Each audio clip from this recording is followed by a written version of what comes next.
about 7 years ago, we figured out a way in which we can take quite literally a zero-educated village youth and in 6 months' time transform him or her to be an English-speaking, computer-literate knowledge professional. Well, we have on one hand a rural transformation training center. We are creating entrepreneur networks to help these guys figure out an entrepreneurial pathway.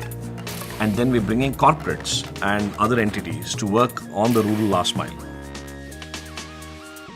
So one of the things that I believe very strongly is that development has to take everybody through the process. So what we're trying to figure out is a new model of eradicating rural poverty. I believe that the definition of freedom is the ability to make an informed choice. The issue for us is how do you demonstrate the power of possibilities?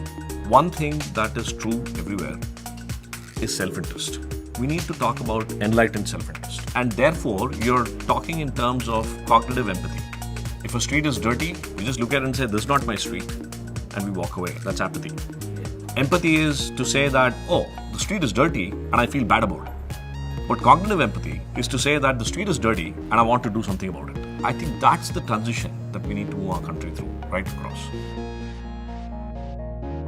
People have been told that this is the way it will be, this is the way it was, and this is the way it is right now.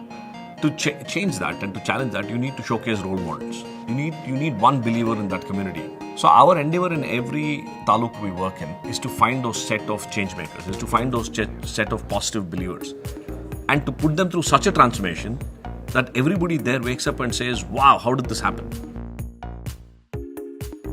Excellence is not just an event. Excellence is not something that I say, oh, it's 9 o'clock. I got to be excellent. Excellence should be embedded in everything that we do, and not just as another silo that we say, oh, we think that's excellent.